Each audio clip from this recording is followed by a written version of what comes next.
Ngwame bundu ya Kongo. Ngwame bundu ya Kongo. Ngwame bundu ya Kongo. Ngwame bundu ya Kongo.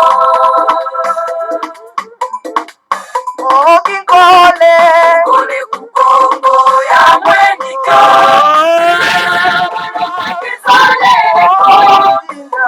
Ya tena mani mumbandwe. Kumbuluza kandanya Kongo. Kumbuluza kandanya Kongo. Vita Kongo ya mwenyika.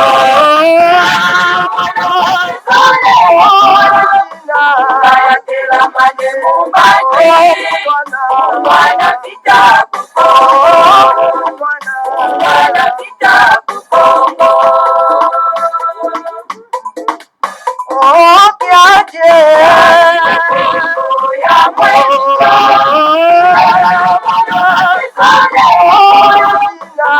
Ya tena mani mumbandwe. Kandanya Kongo. Kandanya Kongo. Tombe Kongo ya mwenyika.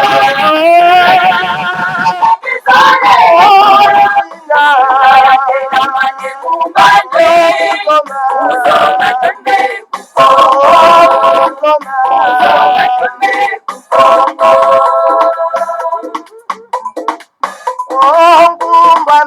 Ngwame bundu ya Kongo. Ngwame bundu ya Kongo. Ngwame bundu ya Kongo. Ngwame bundu ya Kongo. Ngwame bundu ya Kongo.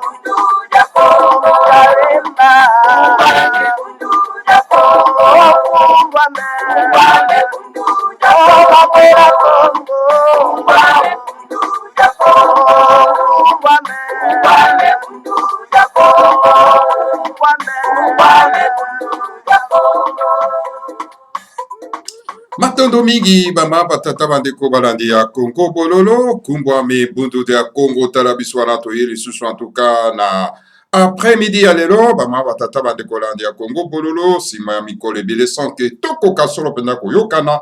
Alors bama batata bandeko talabiswana to yeli susu en tout cas na après-midi ya lelo pambate lelo ezali ya solo penda en tout cas mokolo moasambo ya sanza zomi mobu ya koto mibale na tuku mibale pe mokolo mwa minei ya misato je veux dire bolimisi mokolo ya misato ya poso bama batata bandeko balandi ya Congo bololo bongo tokomi bongo na ngonga ya zomi na minei na miniti tuku mibale na motoba elingi koloba ngonga ya mibale na miniti tuku mibale na motoba ya sima nzanga.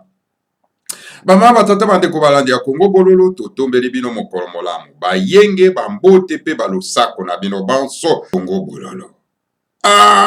Bato baye lisusu balabia Congo bololo aye lisusu awa aye koyebisa biso nini bo pele bobala buta bo pele bobala aye koyebisa biso lisusu nini en tout cas na mokolo malelo pamba te plusieurs jours toyoki ete aye lisusu bama batata bandeko balandi ya Congo bololo.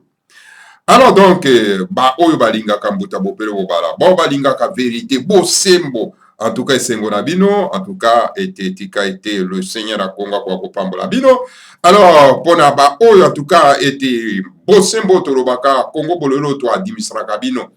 Zali mono monene ke ezalaka pasi po boko kwa vale yango. Alors donc, malembe boko comprendre ba mama tata bandeko balandi Congo bololo. Alors, lelo toye tolobani bama batata bandeko toye bandeko babengi balobi me mbuta bopele bobala likambo ya minembo ezosala tole awa, mais ndenge nini en tout cas Congo Bololo toyoki eloko moko te. Donc qu'est-ce qui se passe? Donc Congo Bololo n'a pas un point de vue là-dessus. Voilà. Alors Congo Bololo n'a pas un point de vue sur quoi? Sur Minembwe. Alors bien en tout cas, les grands maîtres de Mwandansé mais resté silencieux. Toza koyoka ete meme baza kolikamba ba Minembwe, toza koyoka epete, makomi toza komona yango te. Mais qu'est-ce qui se passe exactement? Kuna et pas les grands maîtres de Mwandansé. Alors donc voilà, bandeko baza kotuna ba question, baza ko bamusu baza ko s'inquiéter, bamusu baza kotuna po ba yeba, bazala vraiment donc informé na ndenge ni makambo za kotambola na kati ya mboka. Alors avant tokenda kuna to mekanano komanola nyonso oyo bandeko batuni boli miswama tata bandeko tokopesa nano bino information concernant ba pétition ezali ko circuler na kati na réseaux sociaux et pa wapi ezali koloba ete bandeko na biso ya Congo dia kati baza kosala pétition pona ete les grands maîtres de Mwandansé mi akwa kozwa direction ya Congo central pour akwa kotambusa yango pour redresser la situation économique et politique ya Congo central ya Congo dia kati. Alors donc bandeko bazali kotuna soki cette information ezali correcte ou ezali seulement que rumeur. Est-ce que les grands maîtres de Mwandansé azali d'accord na cette initiative? Est-ce qu'apesi bénédiction na initiative wana? Alors pour nous répondre nos pas na mutuna wana ba mama tata ba ndikola ya Congo Bololo mikolo mizali koya to ko inviter le secrétaire général de Bundu dia Mayala maître Kibangu akoya ko éclaircir biso donc ko pesa biso éclaircissement sur cette situation ba mama tata ba. Pour l'instant totiki na yango stand by totiki na yango donc à côté. Alors toko yamba solo pena en tout cas maître Kibangu na mikolo mizali koya akoya ko éclaircir biso sur cette situation ba mama tata ba. Mais toyebi et c'est vrai que pétition za ko circuler bande ko baza ko signer pour na été direction à Congo central et quoi ko pesa maso pendant la le grand maître de Mwandansé mi bama tata bande. Mais eza droit na bango bama tata bande ko la Congo Bololo bago otika province na bango donc état autonome na bango et quoi ko sombrer dans les vides ne konate bama tata bande ko. Alors il faut baluka moto oyo azali solo pendant en tout cas dynamique pour être akoka solo pendant ko simba direction ya Congo central pour être atombola yango apesa baimboka misala bama tata bandeko bala ya Congo Bololo parce que succession yo surtout ya ba homme politique oyo baza kozwa solo pendant en tout cas bokonzi na Congo central baza ko sala effort mon côté ya ko redresser Congo central baza sala effort mon côté donc ya ko pesa baimboka misala. Alors il faudrait que baimboka bakoka ko se mobiliser pour na été bakoka kotala nani oyo akoki kokamba bango mpona kopesa bango misala pe ko redresser donc la situation économique et sociale ya Congo central. Voilà bama batata bandeko ya Congo Bololo mpona wana tokopesa bino ba précision tango tokoyamba solo pendant le secrétaire général ya Bundu dia Mayala maître Kibangu. Voilà information toko kopesa bino concernant na mutuna obotuna ki ya pétition yango na bama batata bandeko.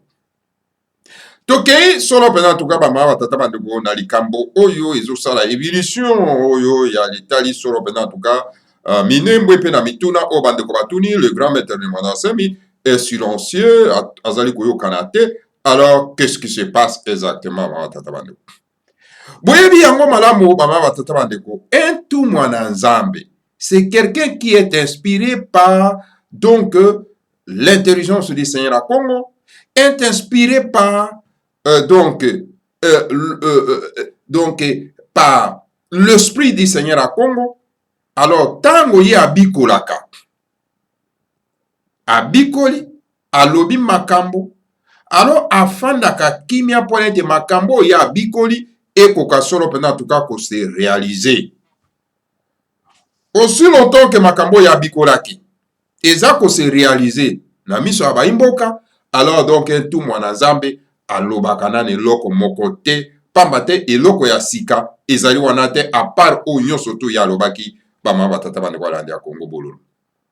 Et c'est pour cette raison le grand maître de Mwandasemi avandi kimia mpona kotika solo pena place esika oyo ye asilaki kobikola ekoka solo pena kokokisama pe ezali kokokisama na miso na biso bama tata bandeko balandi ya Congo bololo.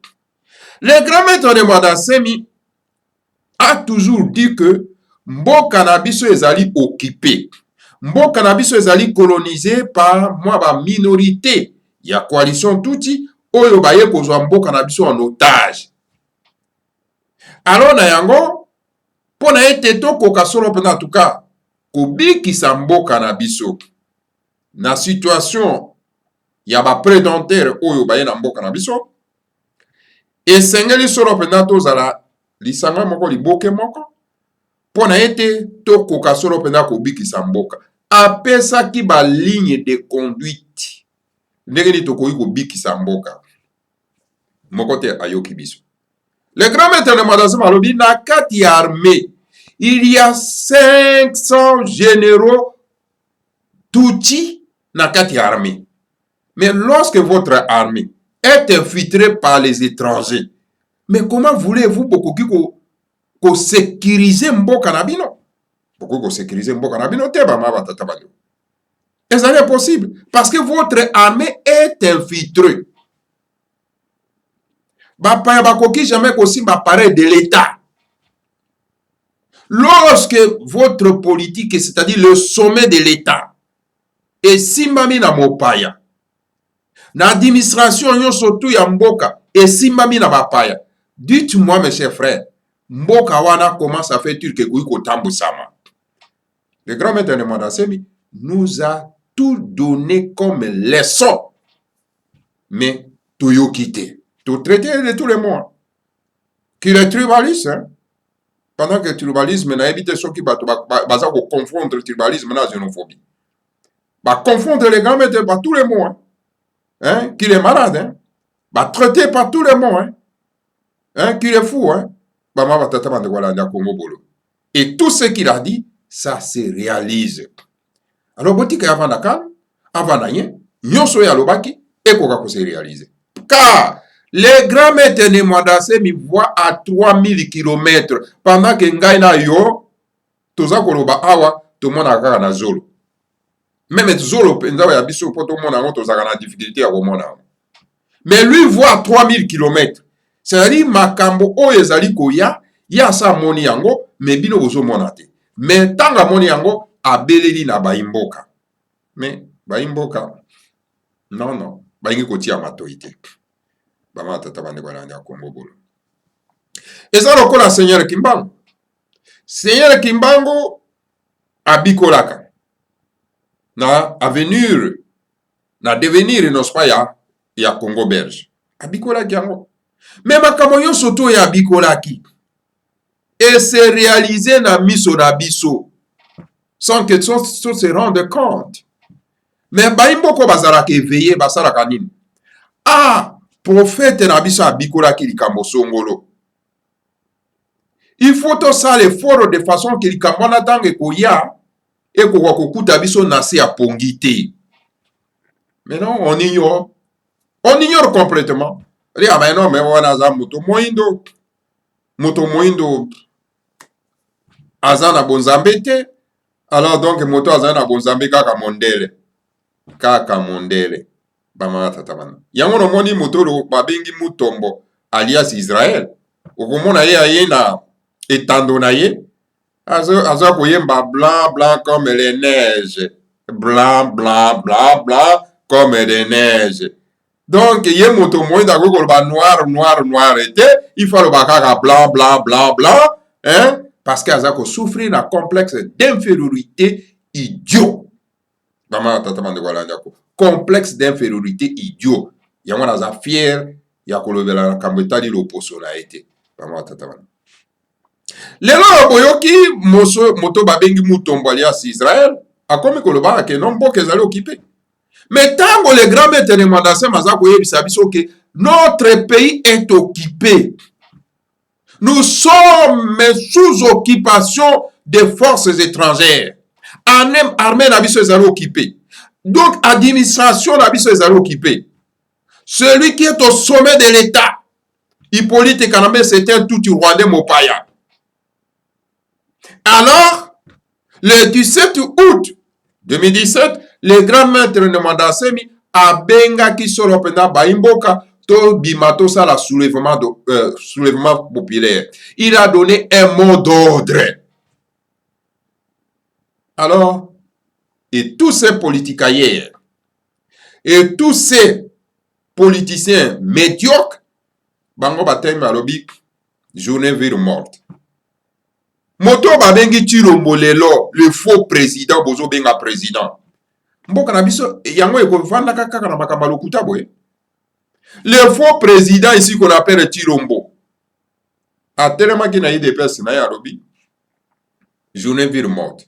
Parce que ayebaki kope oyo yazalaki na ngona Hippolyte Kanambe. Ba arrangement yazalaki na ngona Hippolyte Kanambe. A terminé journée ville morte, abi non. Bobi Mate, Tovana Rabanda. Alors les Congolais obéissent les politiciens médiocres. Ok, mboka ya Congo ekoki kotamwisama na ba politiciens ya médiocrité moderne oyo eza na Congo te. Alors tellement que notre peuple est médiocre aussi, eza ko suivre toujours ba médiocre wana parce que bango moko baza ba médiocre. Vous êtes des médiocres, vous le peuple congolais. C'est pour cette raison les grands maîtres de Mandasé vous a dit souffrez, souffrez, souffrez. 3 fois il a dit ça et vous allez continuer à souffrir. Parce que boyo kakate boza mato imangbongi. Et souffrez un peu. Tikato souffrir. Bisonyo surtout souffrir. Parce que on dit tellement que majorité na mboka na biso peuple aza médiocre. Alors énergie ya médiocrité na bango ezo ko benda même biso bato toza médiocrité to ya kokuya na motambo na bango ya médiocre ba mawa tata bande wala ya Congo bolo. Alors journée ville morte. To fanda na bandako. Le peuple médiocre pas fani na ndako. Aboy ko se libérer, aboy ko respecter le mot d'ordre donné par tout mwana Nzambe, ne mwanda nsemi. Celui qui voit 3000 km pendant que biso tozo mona kaka na zolo, pendant que tozala même na incapacité à komona zolo na biso. Bama tata bando. Alors, sikoyo, boko mikolera. Alors, tozonga na likambo etali Minembwe. Mais le grand maître de Mandasé m'a toujours dit, gare au Tutsi qui veut prendre la terre des Bantous par ruse. Par ruse. Bama tata bando. Alors, baki kamote. Ke baza koya kozwa mabele na biso par ruse. Yango wana no. Yango wana. Sikoyo bokomi kosutuka lelo. Boloba ke non baza kozwa Minembwe.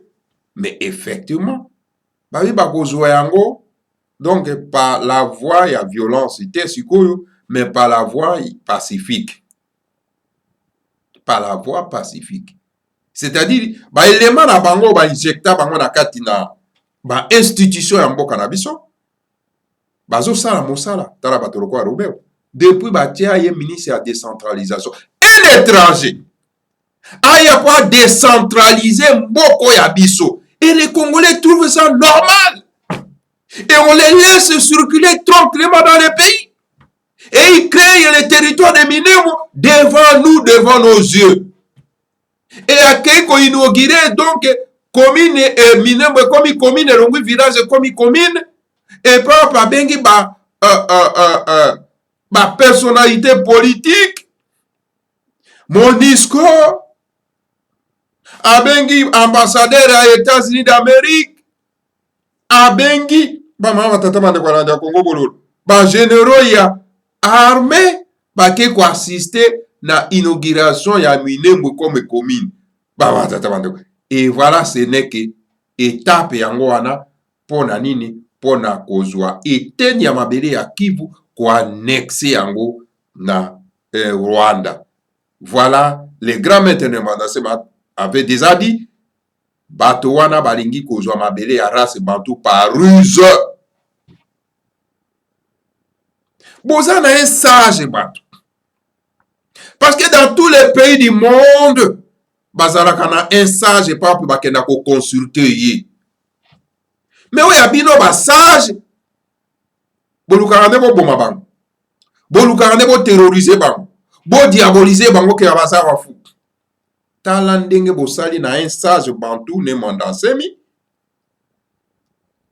bozwi toute une armée, tous les éléments terroristes vêtis na tenue armée pour na kokenda ko terroriser ye na kati ya palais royal. Prendre de fous, des terroristes en machette pour bakenda ko kata un sage de la race bantu na ndako na ye.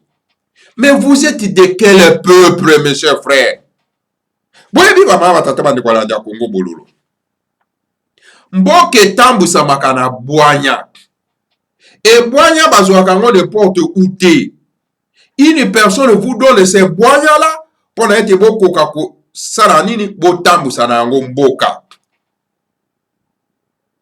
Mais lorsque vous avez une personne à bwanya, le ko la ne Mandasemi. Et pas wapi beaucoup kokenda ko consulter pour na kozwa bwanya wana pour botambusa na ngo mboka. C'est celui-là qu'il faut le protéger. Mais biso mosala biso nini? Donc ko finga un sage, ko diaboliser un sage, ko luka ko terroriser, ko luka ko bomai. Bama tata wana. Mais siko mboke ko tambola ndenge nini? Et ko bonga ndenge ni mama. Na magie? Batalaka quand même. Est-ce que cet homme-là c'est un sage? Mais oui, c'est un sage. Est-ce que bosu bomana moto na kati ya mokilo bo pesa nga ata moko? Na kati na Congo, na Union de Timati, bo pesa nga ata moto moko oyo a transformé ndika na bombe. Azui zelo ba baki bo et comme explosif. Boyebisa nga ata moko. Bo pesa nga ya ata moko s'il vous plaît, mes chers frères et sœurs. Azate. Alors donc, Né Mandasemi est le seul leader politique teinté de la spiritualité. Oyo azako sala ba miracle ande. Ce sont des miracles. Mais bino vandi kana mwa ba petit miracle à Jésus. Oyo a transformé maina vino.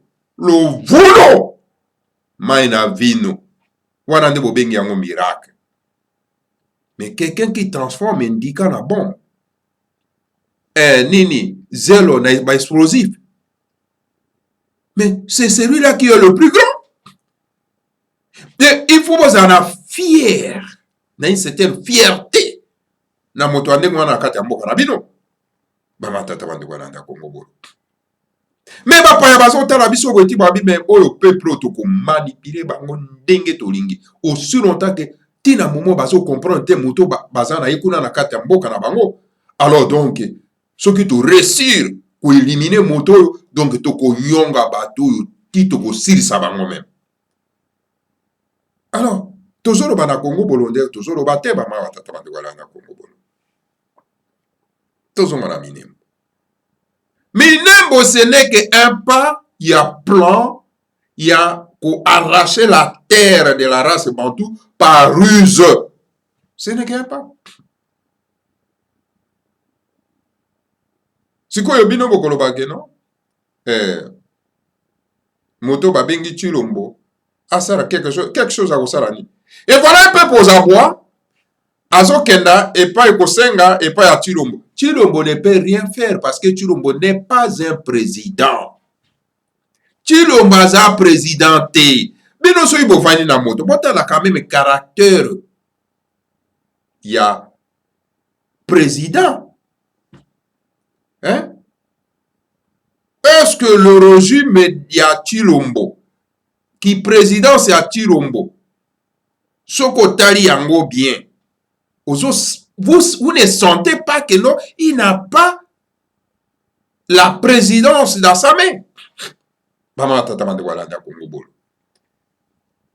Il Il ne dirige pas. Chilombo dirige que par les accords qu'il a signés avec Hippolyte Kanambe, moi, dans mon payatouti rwandais, qui veut rien mettre. Na pesio provisoirement pour na calmer ba esprit ya ba nègre oyo ba race banto bazali na Congo na Union de Timanti et au moment voulu, au moment opportun, dans 2023, ozong siranga yango. Et c'est pour cette raison Chilombo a déclaré à Wanamboka Bapaya que il ne peut pas faire des mandats. Il ne peut pas faire des mandats. Ce n'est que annonce pour préparer bino pour koyeba kezali dire au bango basinyaki était apaisé provisoirement à remettre yango dans 2023. Mais bino ba peuple ya ndenge nini oyo bakoyi koyeba ba droit na bango te. Et sengene pe paye baka droit na ba devoir na ye na kati ya mboka. Alors vous suivez toujours ba média oyo ezoko lalisa bino pongi, ezoko sabino, ezo présenté bino ba leader politique médiocre. Vous êtes responsable aussi, il y a souffrance, il y a destruction, il y a mboka yango. Biso atozo présenté bino le vrai leader teinté de la spiritualité, un leader charismatique oyo azana souci na bino, azana bolingo na bino, ou azana souci ya mboka wana pona ete to kwa kobongsango bozana bino toujours komona te. Oyo peuple ya ndenge nini bamaka tata bande ya Congo bolo. Donc problème ya Minembwe ezali problème ya bosutu karango lelo te, parce que tout a été déjà dit, tout a été déjà dénoncé par tout le monde. C'est pas pour rien, on les terrorise.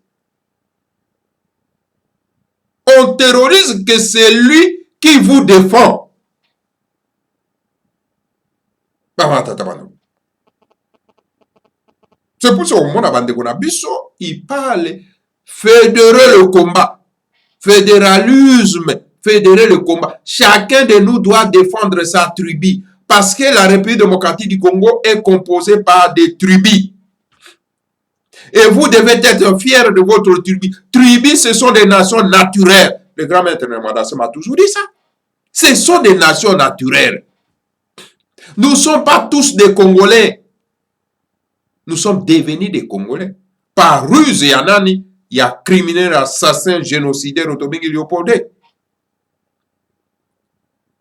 Ah, comme ça, par la force congolais. Avant, nous n'étions pas des Congolais. Hein? Alors, c'est pour cette raison, la ruse oyo yabapayabaye na mboka na biso et sengelito fédérer les combats.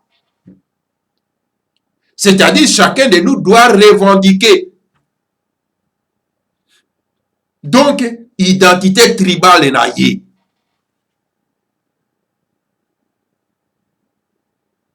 Na tango wana, bapaya, okomona, bakokima bango moko. Mais tango bapaya bazali koya, bazolo babalo kota na bino, bazolo bake non, moi je suis pas dans les affaires des tribus. Toute personne oya koya koyeb sabino de mwana, soit azali étranger, soit azali agent ya occupation, ou soit azali donc un collabo. Parce que avant tous à Congolais, tous en na identité tribale na biso mama qui dit tribu, c'est-à-dire les nations naturelles. Parce que qu'on a des fondements. Et ben leader politique et c'est que s'émerger dans chaque tribu mama parce que les leaders vont défendre les intérêts de la communauté na bango, de la tribu na bango. Alors, bandeko na biso, banande, banani bembe. Bakanisa te ke bato bauta na Équateur ba ke no défendre bango, na ruse oyo batusi bazo sala po baboto bango babele, ils doivent se défendre eux-mêmes là-bas parce que c'est leur territoire, les territoires de leurs ancêtres. ils doivent se défendre eux-mêmes là-bas. C'est ça ce qu'on a dit, fédérer les combats. Pour fédérer les combats, il faut moto na moto, akoka ko revendiquer identité tribale na ye.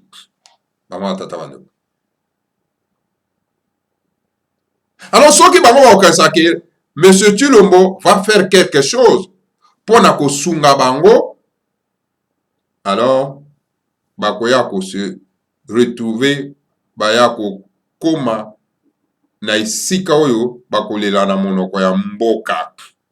Parce que Tshilombo, ce n'est qu'étiquette. Aza na ka étiquette. Étiquette. Ana beaucoup dit.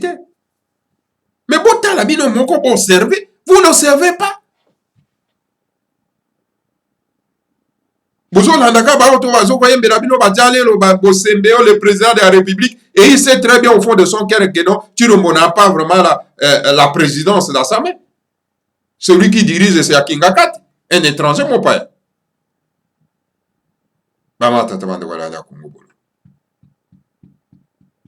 Donc, suivez les conseils, Mateya et sage de la race Bantou, ou azali ko pesa biso ne mwanda semi. Ce qui te landa ki yango.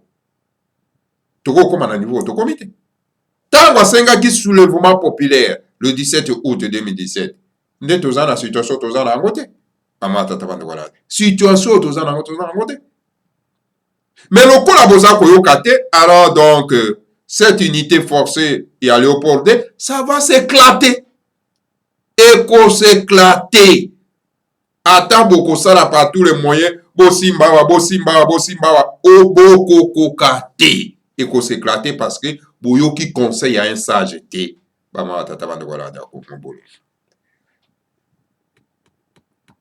Boyo qui conseille à un sage té. Voilà, concernant Minembwe, vision abiso,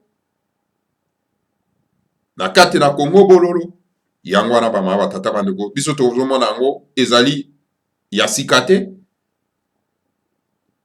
tosi toyoka, le grand maître tout mananza masalo ba yango, ke bapaya baza koya ko botolo biso mabele par ruse, mato mambongi na biso toza koyoka te bama batata bandeko. Alors qu'est-ce que vous voulez? Alors, malheur à tous ceux qui comprennent toujours en retard. Voilà, expression à les grands maîtres de Mondassé. Malheur à tous ceux qui comprennent toujours en retard. Alors, maman, tata bandeko, pona toluka solo pena kosukisa na moi direct oyo toye na ngolelo. Message oyo toyei komemela baimboka avant tata bandeko concernant Minembwe toza kobeta lisusu sete na likambo etali botosi le respect epai ya ntuma na Nzambe epai ya le grand maître de Mondassé. Nous devons lui donner du respect botosi parce que ce sont des personnalités très rares pour beaucoup de bango na période oyo, c'est-à-dire que na changement ya mokili ba batata bana parce que mokili koti na changement et koti na ébullition na changement et c'est très rare pour que na kokuta na une personnalité pareille et nous avons la chance de la race bantou ko soit une personnalité ya munene lokola le grand maître de Mondassé. Vous ne comprenez pas, vous ne le saisissez pas, parce que bokota nakati na bonzambe ya bapaya, ezo kangabino bongo, ezo kangabino miso, po boko ako mona, pe boko ako réfléchir. Chers frères. Mais, au fur et à mesure, peut-être beaucoup comprendre, au fur et à mesure, peut-être miso nabino kofungwama. Mais le corps a comment nabino pe ba bizengi toloba. Mais c'est un peu difficile pour beaucoup comprendre. Nous devons lui donner du respect. Respect au pesa ye na kotala mayo nyonso ye alobi. Na mayo manso ye akomi. Après, oye kotala o réaliser nyonso oyo otali obi te. Cet homme mérite du respect. Cet homme mérite de louange.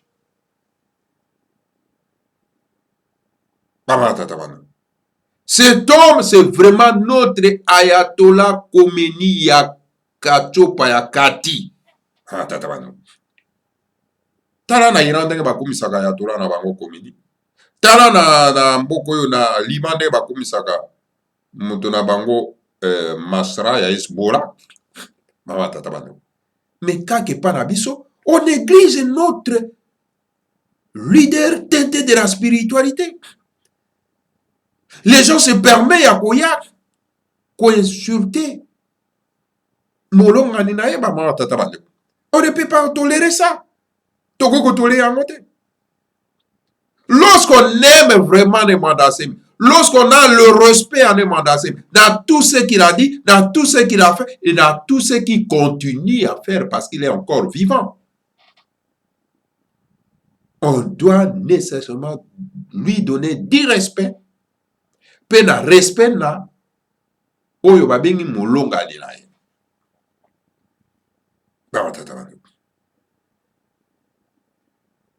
La femme de Mandassem mérite du respect. Moi, si mon côté a ko supporter ba guerre oyo ils ont commis les grands maîtres de Mandassem. C'est ça qui tingila, non? Moi, c'est mon côté à supporter moi. Ce que ma casse spirituellement. Mais cette dame mérite quand même du remerciement parce qu'il protège notre leader.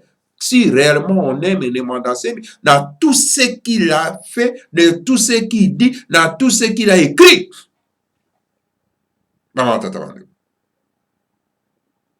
Parce que Bibundeli Oyo, un leader à Pesakanabato, ezali boigna. Yango de ko permettre bola taba bagage wana pour na ete bokoka ko sikola na ngomboka. Ce n'est pas les Mindoki. Hein? Ce ne sont pas comment? L'argent, c'est la connaissance boigna. Et les grands maîtres ont donné cette connaissance n'a pas livre n'a ya commis. Quelqu'un qui vient, qui vous écrit un livre sacré et pas wapi ma bomba mi mabino mazana kati. Et une personne pareille, vous le négligez à cause de la petite Bible coloniale. La petite Bible coloniale où il n'y a rien là-bas, où on valorise l'homosexualité, où on valorise la criminalité, l'esclavagisme. Esclave, aimez votre maître. Quel est ce Dieu-là qui va autoriser à une personne, à ses fils, de prendre d'autres en esclavagisme? Et c'est ce livre-là que vous privilégiez au détriment de Makongo, ou epapi Mabomba, Mimabiso Mazanakat. Et c'est Makongo écrit par Mandassem. C'est à partir de là, nous devons lui donner beaucoup de respect et de remerciement. Et quand lui-même vient, il vous présente. Ça, c'est mon épouse. C'est ma femme. Que ça soit sa femme, où il a présenté Bisso. Aza Mosape Katana, Aza Souke Katana, Aza Roboke Katana. Tozali na droit ya ko respecter ye parce qu'a présenté Bisso ye que son épouse. Alors donc, manquer son épouse, botos le respect, cela veut dire que vous manquez payer les grands maîtres de Mandassem, tout le monde aussi le respect. Toko continue ko beta yango sete po ikota na kata mito abande ko biso amata tabana. Non. Les gens pensent toujours que les grands maîtres vont faire tout. Alors, biso to vandi to koya kolokota yango na plateau to bandi kolia. Alors donc, à cause de peine ya betika kana mabele, babisimbi bakwei, alors basali sa face na ba Hippolyte Kanambe, alors biso tozwi mboka totambusi yango. Non, ce n'est pas comme ça, bama tata bando. Le grand maître de Mandasé m'a toujours dit, Dieu travaille là où les hommes travaillent. Et Dieu récompense. Le Seigneur a comme récompense des bons travailleurs. Il faut travailler. Et pour travailler, il faut avoir les bagages, la connaissance de tout ce que le grand maître Mandasé nous a donné à travers le Congo Dieto, à travers Babouko Yakomi, à travers le point de presse où il a perçu à tout moment. Vous voulez quoi encore? Bozo zela lisusu nini apesa bino? Abeta mopanga na mabele bisimbi bakoya. Pour passer à sa face na politique. C'est ce que vous attendez. Hein? Ok, la connaissance qu'il nous a donnée, ils ont pesa bisoto koma.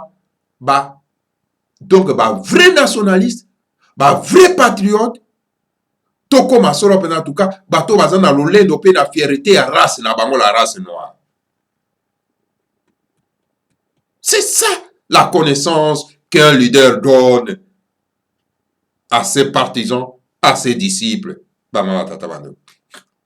Vous voulez encore quoi qui vous donne? Alors, c'est quoi bino?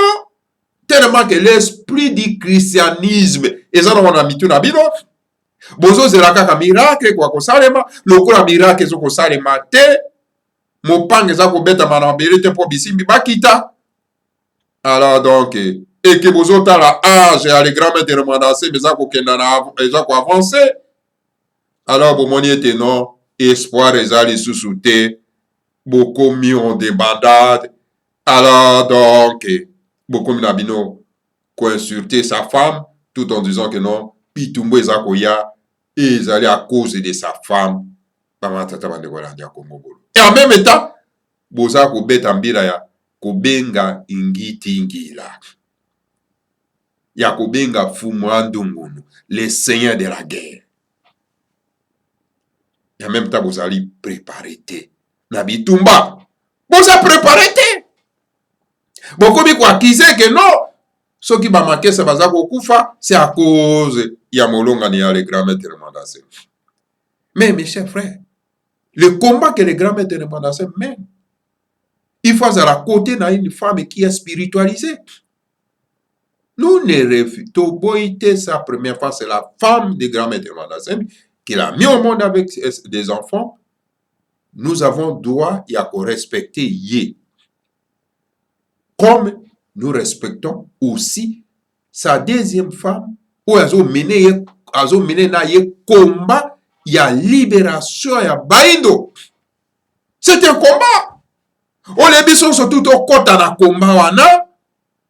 Alors donc, to comme na biso ba mbwaza ntantu, mama wa tata bande balanda Congo bolo. Ba mbwaza ntantu. Et le grand maître Mandasé continue la mission là. Il continue. Le chien aboie, la caravane passe. Il continue. Et ceux qui sont fidèles en lui continuent avec lui le combat. Parce que Zabitumba. Et il faut qu'on bonde yango ba mama tata bandeko. Balande ya Congo bolo. Alors donc voilà ba mama tata bandeko balande ya Congo bolo. Les enfants du grand maître de Mandasé, c'est ceux qui les suivent, ceux qui l'écoutent. Les enfants du grand maître de Mandasé, ce ne sont pas ces enfants biologiques. Ceux qui ces enfants biologiques ne se transforment pas na combat oyaye na ango, na mission oyaye na ango. Ils vont rester que ces enfants biologiques, mais pas ces enfants spirituels. Parce que ses propres enfants, ce sont ces enfants spirituels qui mènent un combat naïe ensemble. Il y a libération à Motomoindo. C'est ça.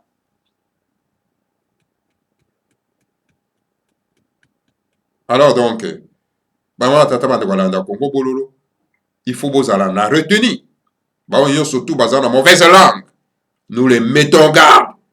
Tokotika bango lisusu te na ba réseaux sociaux pour basala musala wana ya koloba n'importe quoi. Soki toyoki tokoya na frappe fimbo ya kekele bama tata bande kolanda Congo bolo.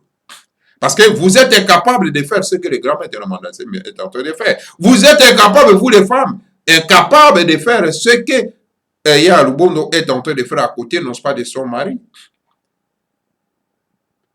Mais oui, il faut qu'on se dise la vérité, mes chers amis. Beaucoup de gens non, voilà, c'est un fanatique. Mais bien sûr, il faut être fanatique. Car beaucoup de gens n'est pas un Libanais et pas Esbora. Esbora va fanatique, il y a Nasra. Beaucoup de gens na Iran, hein? Ils sont les Iraniens, sont des fanatiques. Il y a Ayatollah Khomeini. Et c'est ça. Et ils font bloc pour que l'ennemi a quoi contacter. Ce n'est que vous les nègres. Vous laissez les vôtres. Vous n'êtes pas ennemi, vous maltraiter na mboka na bango, na mboka na bino. Regarde comment les étrangers vont aller kidnapper, terroriser les grands maîtres de Mandassé dans le palais royal. Et tout le monde se tait. Ne dites pas un mot. Vous êtes vraiment des peuples médiocres. Dieu ne peut pas vous pardonner. Dieu ne peut pas vous pardonner. Vous êtes des médiocres. Vous laissez son envoyé. Namaboko. Yabapaya. Yabavotou. Et sans dire un mot. Non, ce n'est pas possible. C'est pas possible. Alors donc, voilà. Maman, tata, nous devons du respect. Botosi. Etake mabantu. Et pas ya moto oyo azako se sacrifier. Bon moinaye. Pour na biso ba mama tata bandeko. Pour na ete moto mwendo wako kangolama. Mama tata bandeko la nda Congo bolo. Voilà oyo na memela kibino soro pena en tout cas na après-midi à l'héros. Dans le cadre toujours il y a mobilisation. Sensibilisation. Alors donc, wana tokote na bino susumbalasi.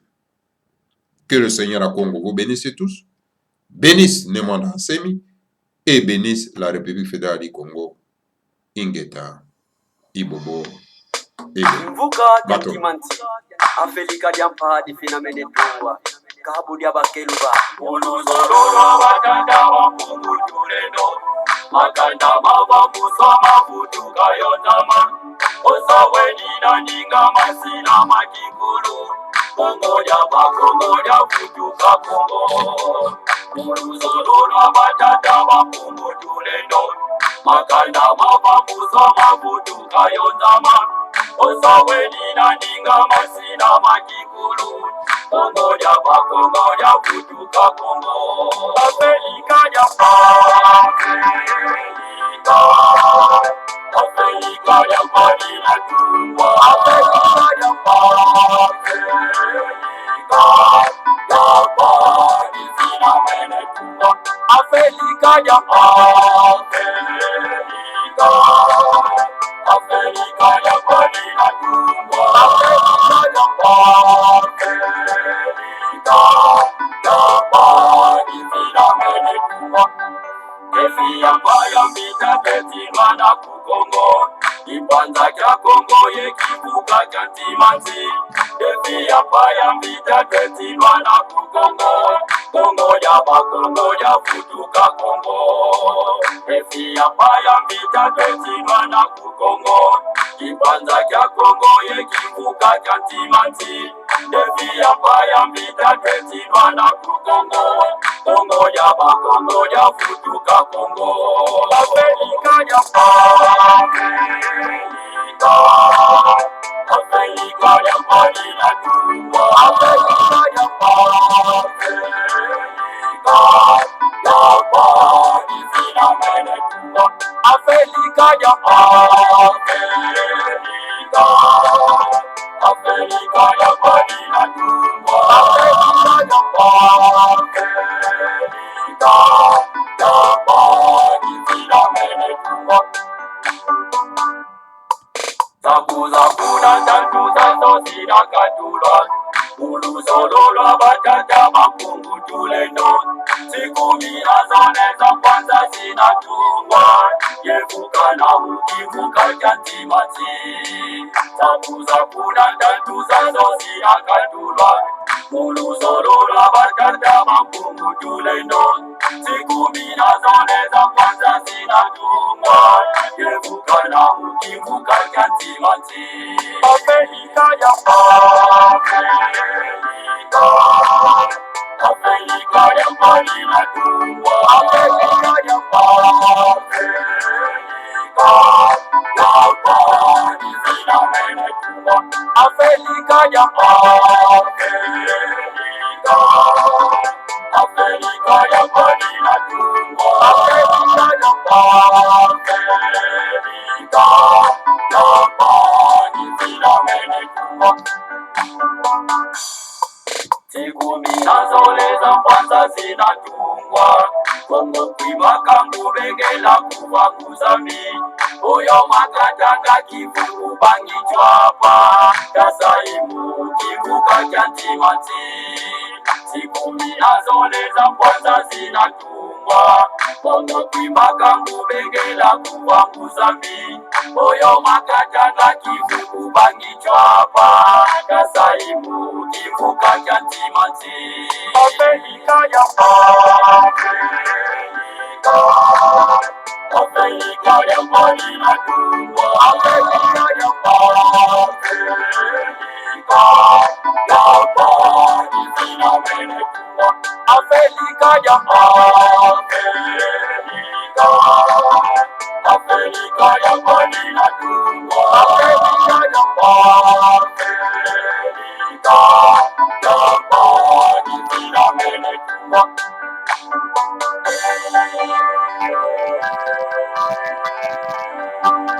Afrika